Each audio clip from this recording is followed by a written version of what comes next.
जय राधा माधवा कुंज बिहारी।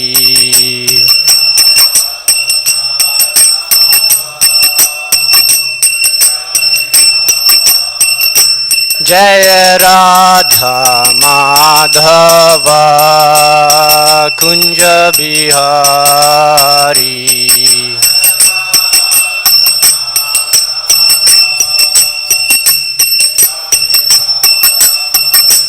जय गोपी जन वल्लभ गिरिवरधारी।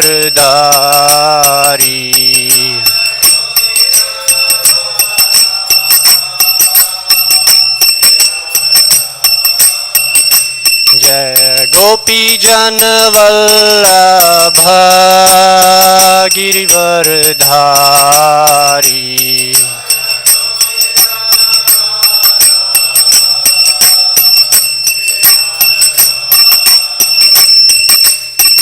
यशोदानंदन ब्रज जन रंजना।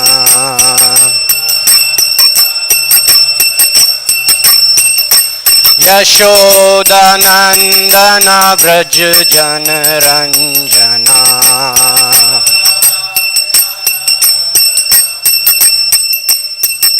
यमुना तीरा वनचारी।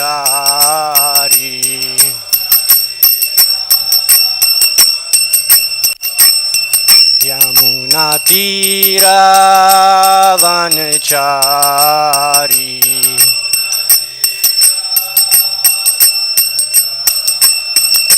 जय राधा माधवा कुंज बिहारी।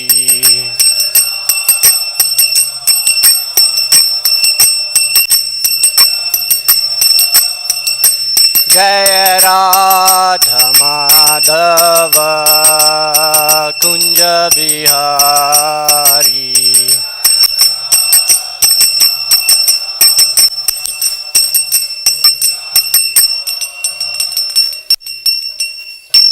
जय ओम विष्णुपाद परमहंस परिव्रजकाचार्य अस्तोतर सत अभय चरण अरविंद भक्ति वेदांत स्वामी श्रील प्रभुपाद की जय।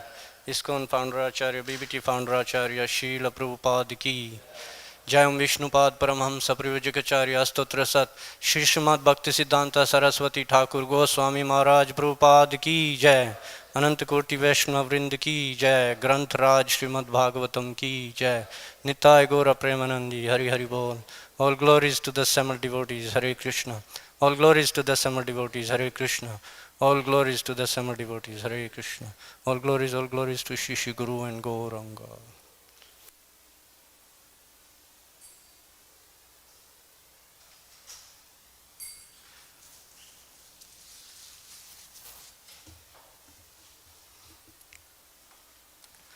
Om Namo Bhagavate Vasudevaya.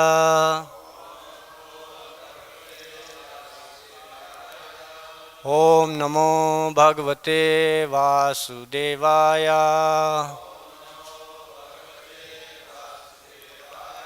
Om Namo Bhagavate Vasudevaya.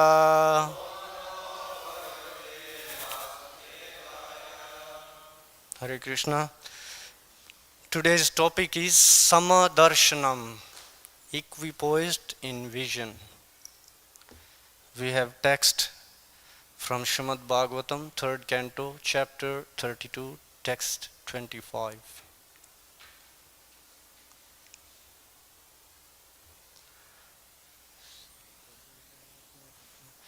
Satadevatmanatmanam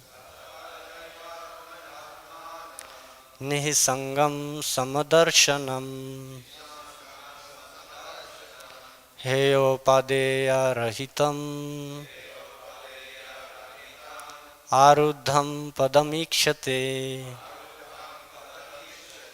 स तदेवात्मनात्मानं निःसंगम समदर्शनम हेयोपादेय रहितम आरुद्धं पदमीक्षते स तदेवात्मनात्मानं निःसङ्गं समदर्शनम् हेयोपदेयरहितम् आरुद्धं पदमीक्षते.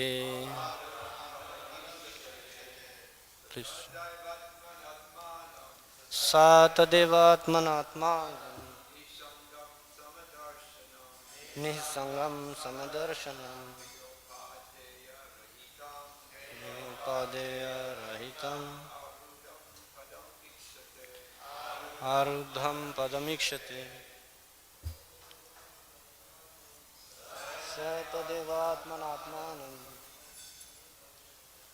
निःसङ्गं समदर्शनम् हेयोपादेयरहितम् आरुद्धं पदमीक्षते. स तदेवात्मनात्मानं निःसङ्गं समदर्शनम् हेयोपदेयरहितम् आरुद्धं पदमीक्षते. स तदेवात्मनात्मानं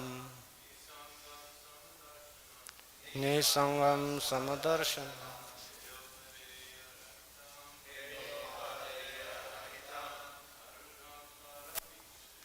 आरुद्धं पदमीक्षते. माताजी.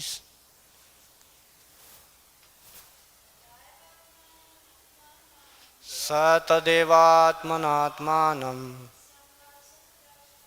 निःसङ्गं समदर्शनम् हेयोपदेयरहितम् आरुद्धं पदमीक्षते. Sorry. स तदेवात्मनात्मानं निःसङ्गं समदर्शनम् हेयोपदेयरहितम् आरुद्धं पदमीक्षते. Synonyms: Saha, the pure devotee. Tada, then. Eva, certainly. Atmana, by his transcendental intelligence. Atmanam, himself. Nihsangam, without material attachment. Samadarshanam, equipoised in vision. Heya, to be rejected. Upadeya, acceptable. Rahitam, devoid of. Aruddham, elevated. Padam, to the transcendental position. Iksate, he sees. Translation and purport by His Divine Grace Abhay Charnarvind Bhaktivedanta Swami Srila Prabhupada. Srila Prabhupada ki jai. Translation. Because of his transcendental intelligence, the pure devotee is equipoised in his vision and sees himself to be uncontaminated by matter. He does not see anything as superior or inferior, and he feels himself elevated to the transcendental platform of being equal in qualities with the Supreme Person. Purport. Perception of the disagreeable arises from attachment. A devotee has no personal attachment to anything. Therefore, for him, there is no question of agreeable or disagreeable. For the service of the Lord, he can accept anything, even though it may be disagreeable to his personal interest. In fact, he is completely free from personal interest, and thus anything agreeable to the Lord is agreeable to him. For example, for Arjuna, at first fighting was not agreeable, but when he understood that the fighting was agreeable to the Lord, he accepted the fighting as agreeable. That is the position of a pure devotee. For his personal interest, there is nothing which is agreeable or disagreeable. Everything is done for the Lord, and therefore he is free from attachment and detachment. That is the transcendental stage of neutrality. A pure devotee enjoys life in the pleasure of the Supreme Lord. Om Ajnanatimirandasya Jnananjana Shalakaya Chakshurunmilitam Yena Tasmai Shri Guruve Namaha. Shri Chaitanya Manobhishtam Sthapitam Yena Bhutale Swayam Rupa Kadamayam Dadati Swapadantikam Vanchakalpa Tarubhyascha Kripa Sindhubhya Evacha Patitanam Pavnebhyo Vaishnavebhyo Namo Namah.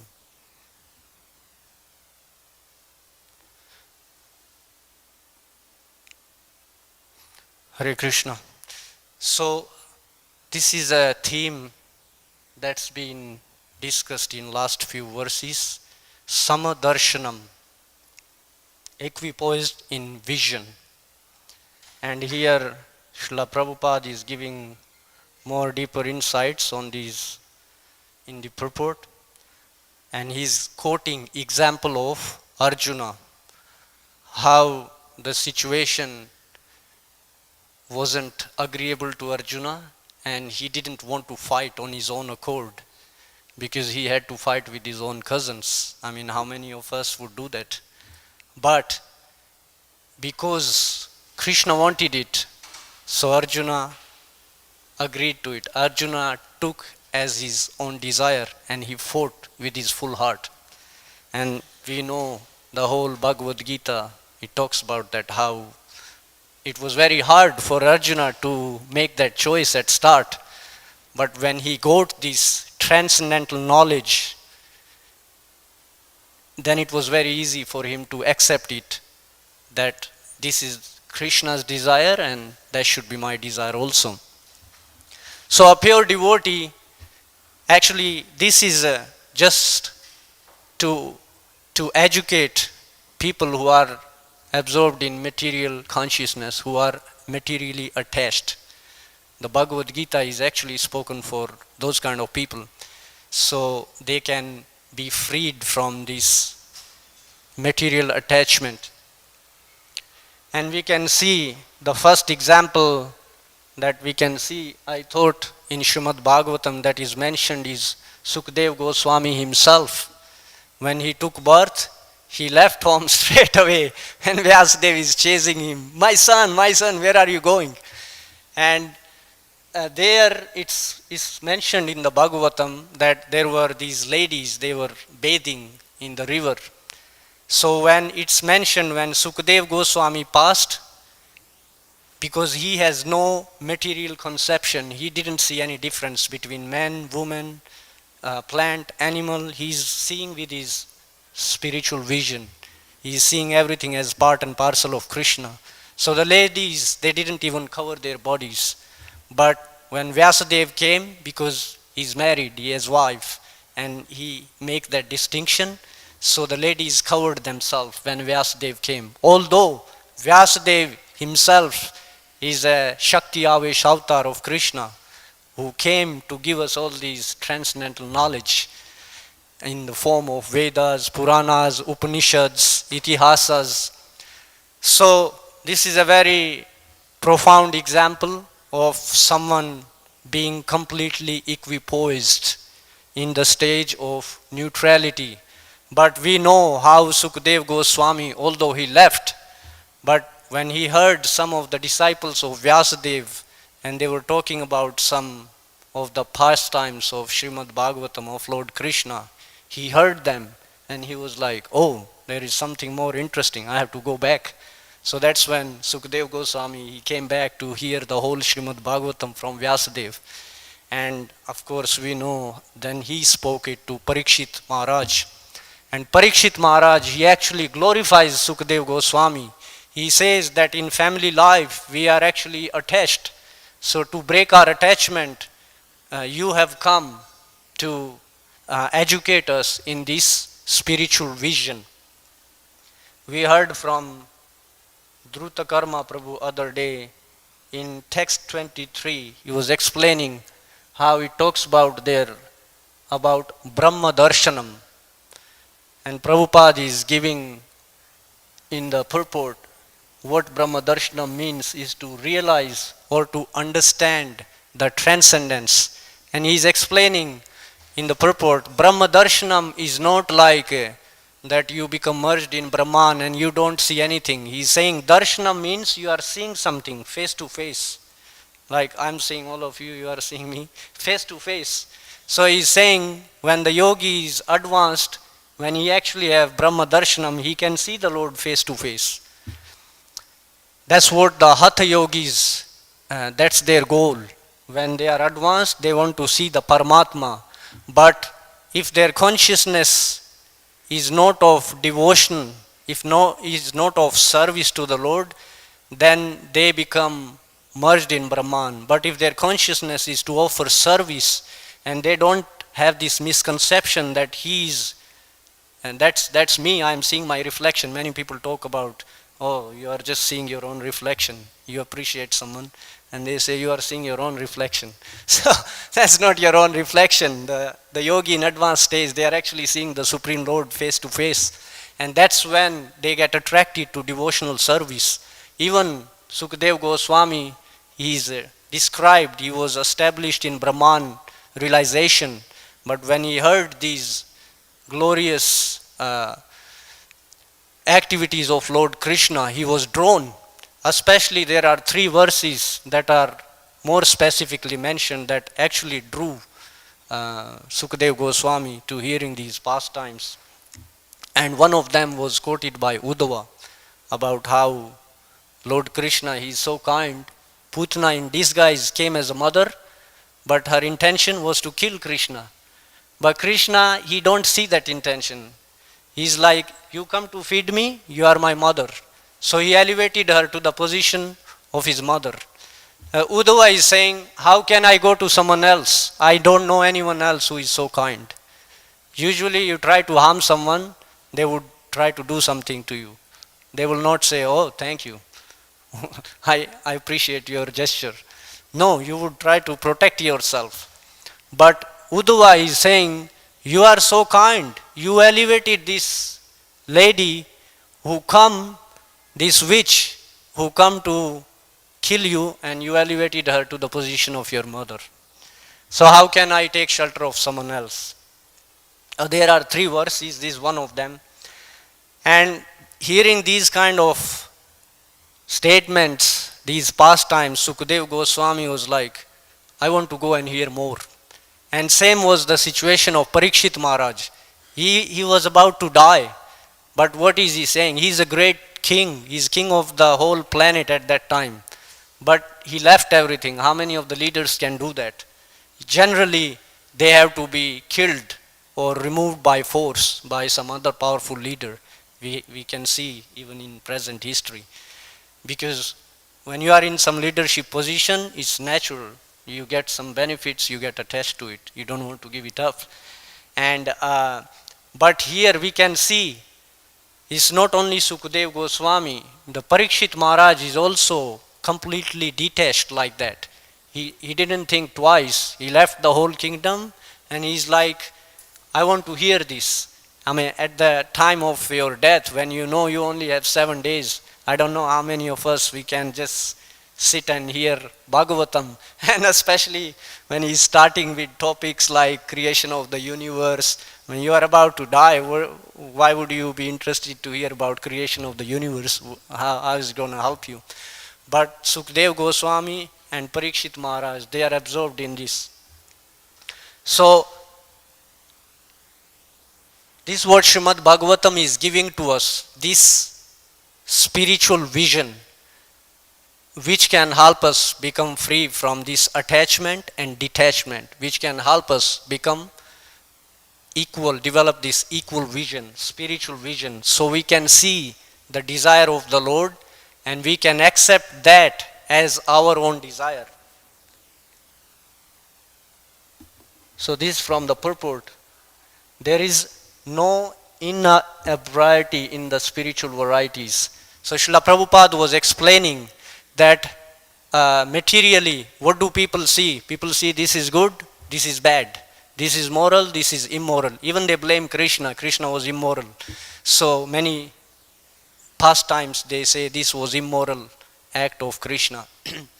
But you see, spiritually, in spiritual vision, there is no inebriety because everything is done for the pleasure of the Lord, to enhance His pleasure.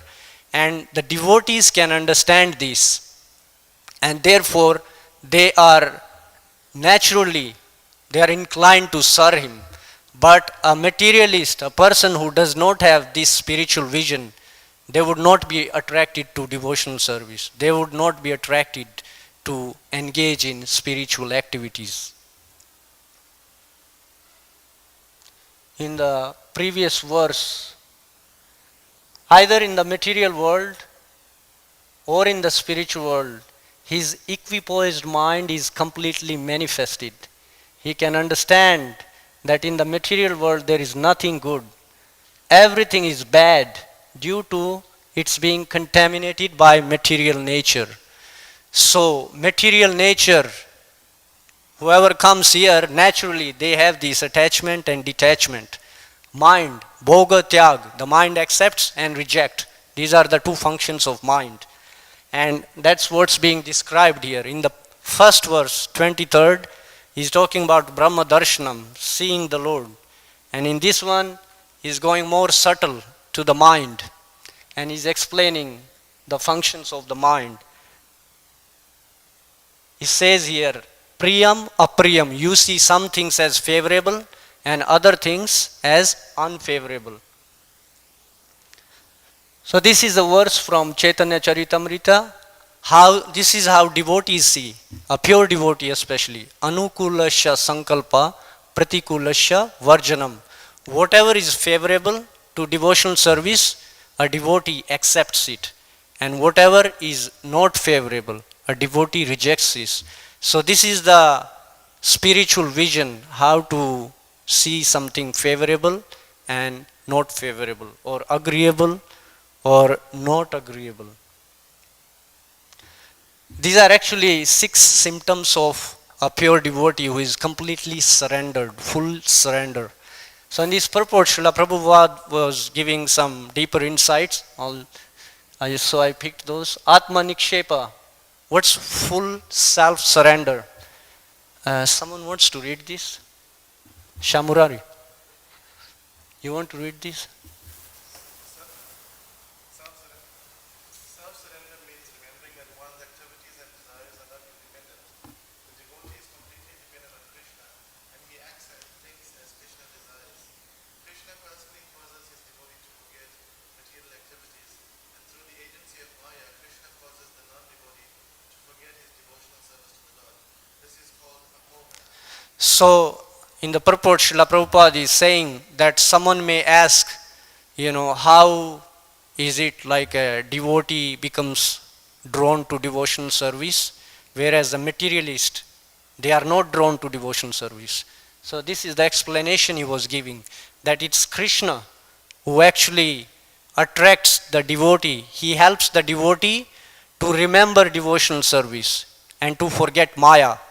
But to a materialist, he helps them to forget Krishna, to forget devotional service and be absorbed in material activities. It's pretty interesting. So someone can blame Krishna. Krishna, you are doing it. No, it's based on what we want to do. You want to be materially absorbed? Okay, here is the whole material creation. Go and become a Brahma, become a Indra, and enjoy to your full capacity. But if you want to be a pure devotee, then here is the next example. So this is also from Chaitanya Charitamrita.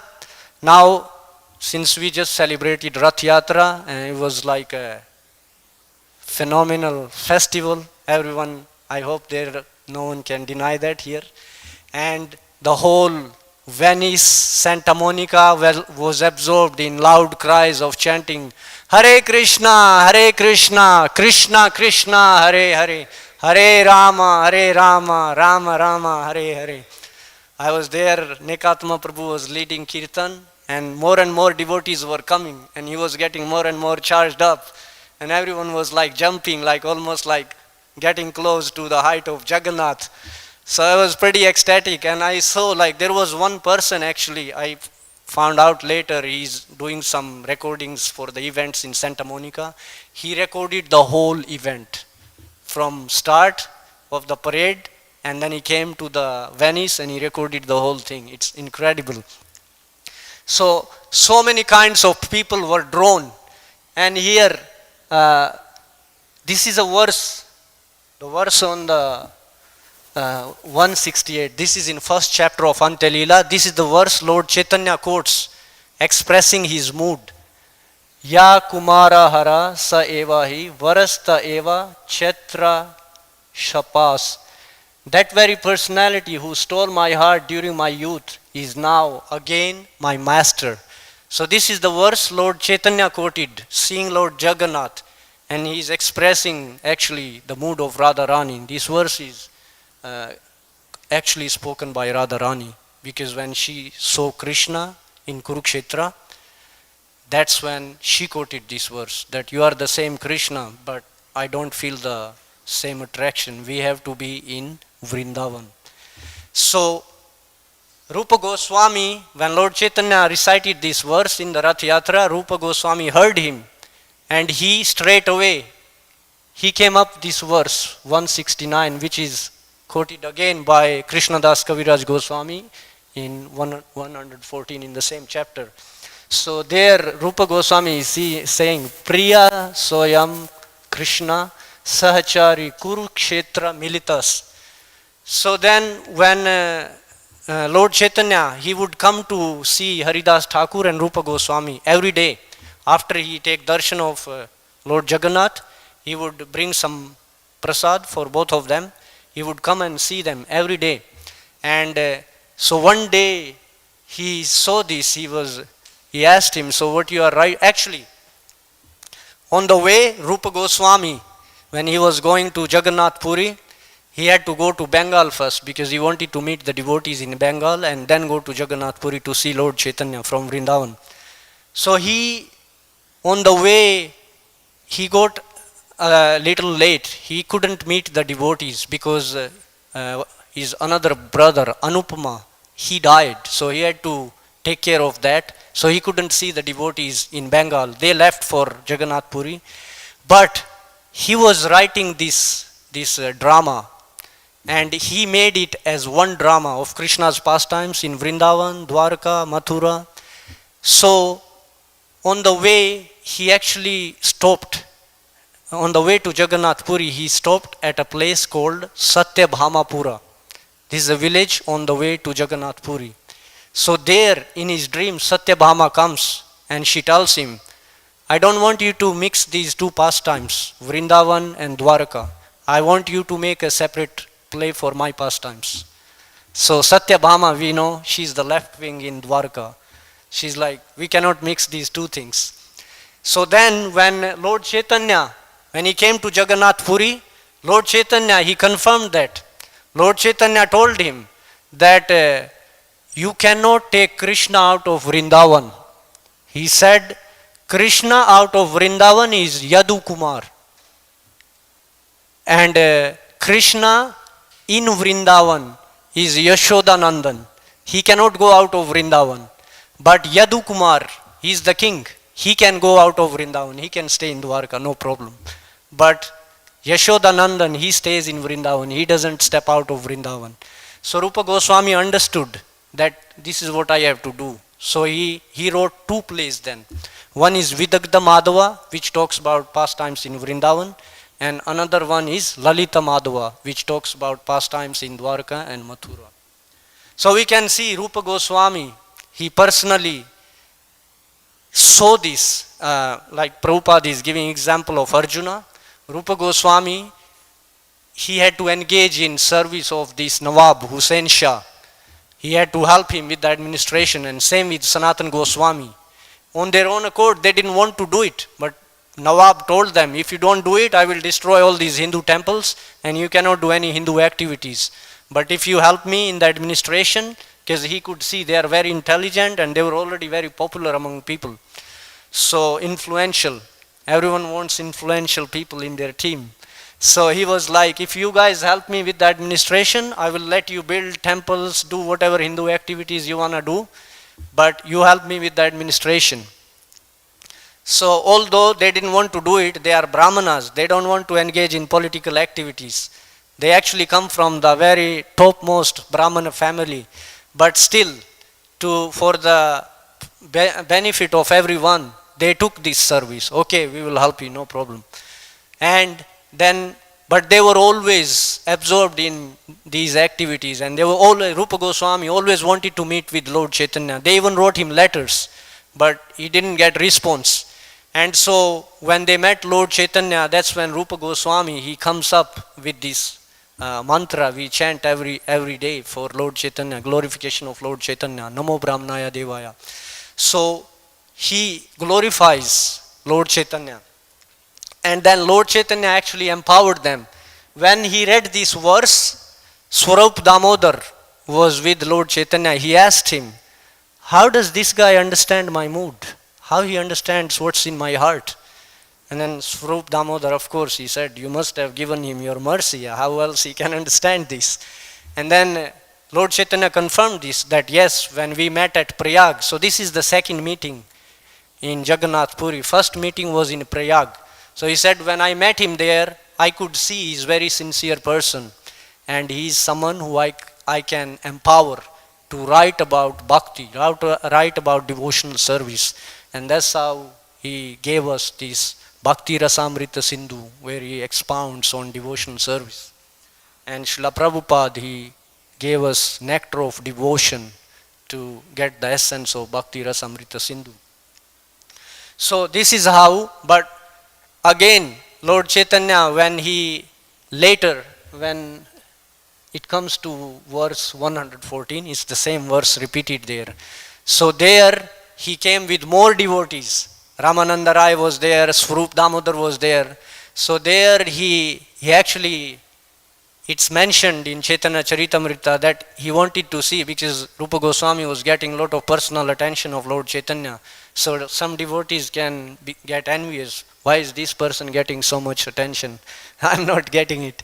So it's mentioned, Lord Chaitanya, he wanted to see if anyone is getting envious. And he was looking at Swarup Damodar, Ramananda Rai, he's looking at them, what's their emotions on their face. And he actually asked Ramananda Rai, because Ramananda Rai is very expert in writing dramas. So he asked him, what do you think of this?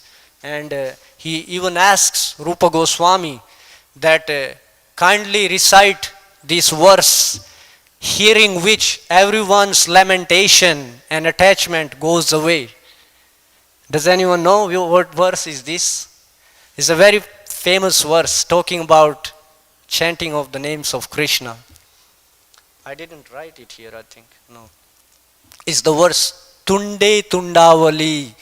So there, this is where Rupa Goswami is glorifying this chanting of the names of Krishna.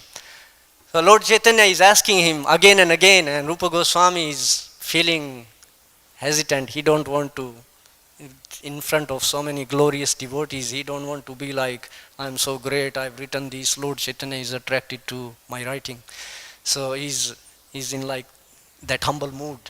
But Lord Chaitanya asked him, come on, say it. And then he had to speak it.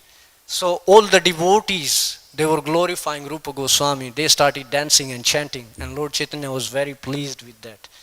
So here is Srila Prabhupada, another example of someone who is very equipoised in his vision. Srila Prabhupada is talking about sannyas. He didn't want to take sannyas. So in this verse here he is saying, this is a lecture he gave actually. And if you question me that Swamiji, why you have taken sannyas, you may ask that question. Yes. So I may tell you frankly that I had no desire to accept this sannyas. I never dreamt in my householder. I was a householder. I never dreamt. But circumstantially I was forced to accept the sannyas dress just to become a preacher. So a devotee understands this. We know in Lilamrita it's given very clearly how Bhakti Siddhanta Saraswati even came in dream to him. When are you going to go to the West and share this message of Krishna consciousness? So Srila Prabhupada is also showing us by his example, a devotee when he is completely surrendered, he can understand these moods of Lord Krishna. But one who is not, they cannot understand. They cannot be attracted to this. It's already time, but I want to share this one experience from Rath Yatra. This lady, we can see, no one invited her to the festival. She just came on her own. She was there in Venice and she saw something is going on. And she came, she passed by the book table. I called her over and she was asking, what's going on? I was like, this is like a very special festival. So she is actually Buddhist. She practiced some Buddhist meditation. And she was like, I am spiritual. I was like, that's great. So you come to the right place and on the right day. And then she told me it's actually her birthday today. I was like, it cannot get better than that. That's even more special. Jagannath is coming. So I told her when she asked me, what's the festival? I was like, well, this is Krishna. And he is coming out of the temple to meet people who have no time to go to the temple. So he's actually coming out for a joyride. And he is saying, who are the people that don't come to my temple? So he is coming to say hello to them. He is giving them his audience, giving them an opportunity to interact with him. So you come on a perfect day. He is here, you are here, great meeting. So I was thinking, this is the same place. Like it's like she couldn't go to Vrindavan. She couldn't go to Jagannath Puri. But she could come to Venice Beach and meet Jagannath. How simple, how easy, how convenient. She was already there. And then, guess what she says? So I showed her some of the books. She said she liked to read. She picked a bunch of books. But when I showed her this book, like Prabhupada, she looked at this and she's like, is this the master? And straight away, like I didn't tell her anything. She's like, I want to know more about this master. So we can see Prabhupada's purity is even attracting people now. She's asking me, is she still here? Can I meet him? I was like, you will meet him through this book. You read it. He left 50 years ago. But this is still going on. So, but you read this book and you will actually feel much more stronger meeting with Prabhupada than you would feel in a personal, physical meeting with him. So she was so happy. And then she saw the whole festival. She was with a friend. I was like, there is the free feast. You can go and get prasad. And there are the booths where you can pay and get some more interesting items. So then she went. She stayed for the rest of the time.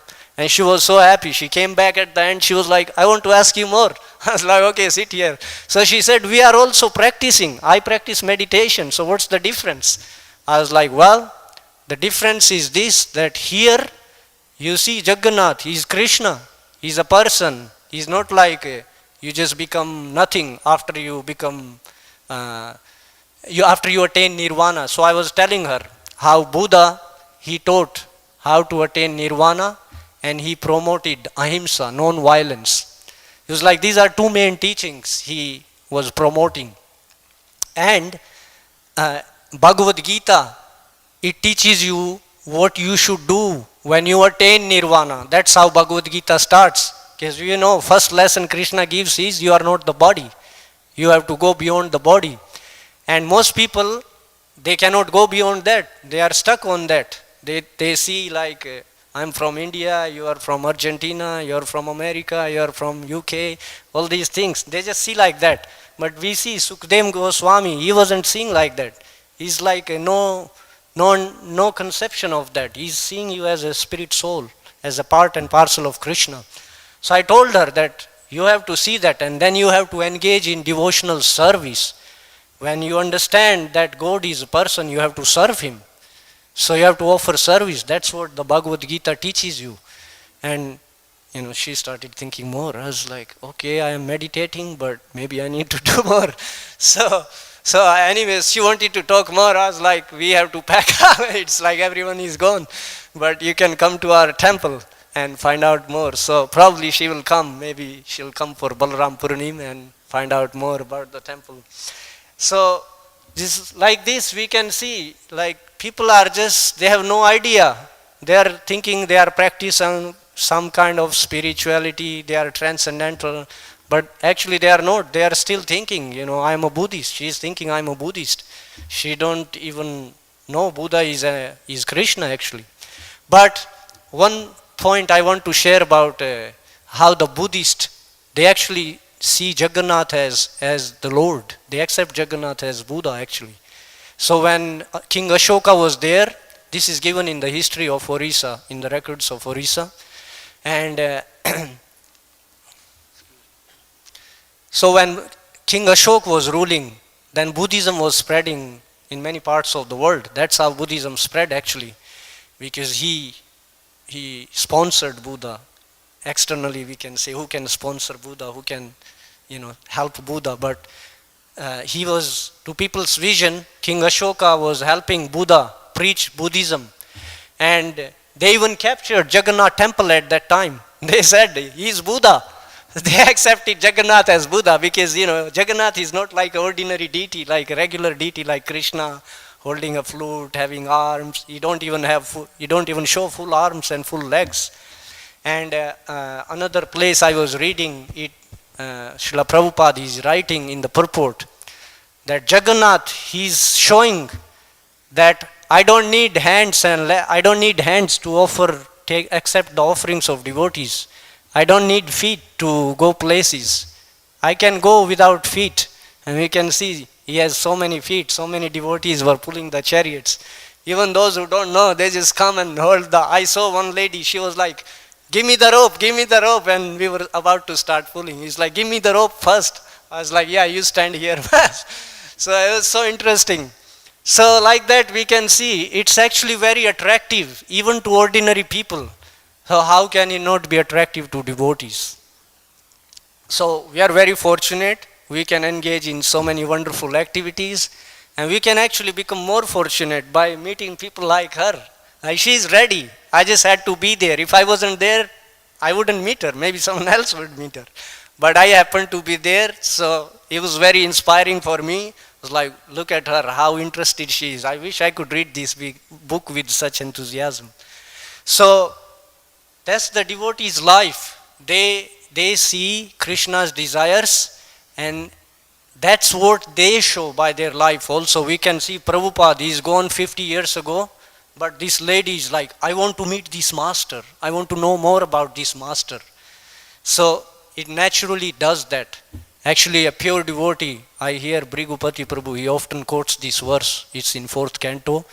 And in the purport, Srila Prabhupada is mentioning that because of the desire of the pure devotee, super soul in the heart, he inspires them to go and accept devotion service. So, all glories to Srimad Bhagavatam, to Sri Jagannath Rath Yatra, and all glories to Srila Prabhupada. Granth Raj Srimad Bhagavatam ki jai, Srila Prabhupada ki jai.